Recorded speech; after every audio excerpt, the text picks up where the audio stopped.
গত ১৯ মে রাজধানীর পল্লবীতে ধর্ষণের পর নৃশংসভাবে হত্যা করা হয় শিশু রামিসাকে। এ ঘটনায় ক্ষোভে ফুঁসে ওঠে সারা দেশ। বিভিন্ন জেলায় হত্যাকাণ্ডের প্রতিবাদ জানিয়ে পালন করা হয় নানা কর্মসূচি।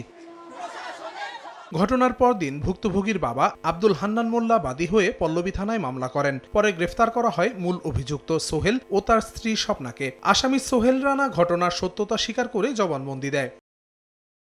এরই মধ্যে আসামি সোহেল রানা ও তার স্ত্রী স্বপ্নার বিরুদ্ধে অভিযোগপত্র আদালতে দাখিল করেছে পুলিশ। এতে সোহেলের বিরুদ্ধে ধর্ষণ ও হত্যা এবং স্বপ্নার বিরুদ্ধে হত্যায় সহযোগিতার অভিযোগ আনা হয়। ২৪ মে অভিযোগপত্র আমলে নিয়ে ১ জুন মামলার অভিযোগ গঠনের শুনানির দিন ধার্য করেন আদালত। রোববার ঝিনাইদহে এক অনুষ্ঠানে আইনমন্ত্রী মোহাম্মদ আসাদুজ্জামান জানান, এ মামলায় আসামির সর্বোচ্চ শাস্তির আবেদন করবে রাষ্ট্রপক্ষ।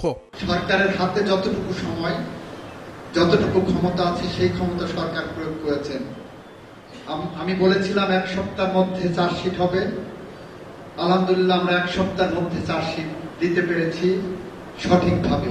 বাকিটা আদালতের কাজ, আদালতকে আমরা সহযোগিতা করব। আমরা শুধু আদালতের কাছে প্রার্থনা করতে পারি। আমরা প্রার্থনা করব সর্বোচ্চ সাজা, বাকিটা আদালত যেটা ন্যায় বিচারের স্বার্থে মনে করবেন সেটাই করবেন। রামিসা ধর্ষণ ও হত্যা মামলার অভিযোগপত্রে ১৫ জনকে সাক্ষী করা হয়েছে। আহসানুল করিম, সময় সংবাদ।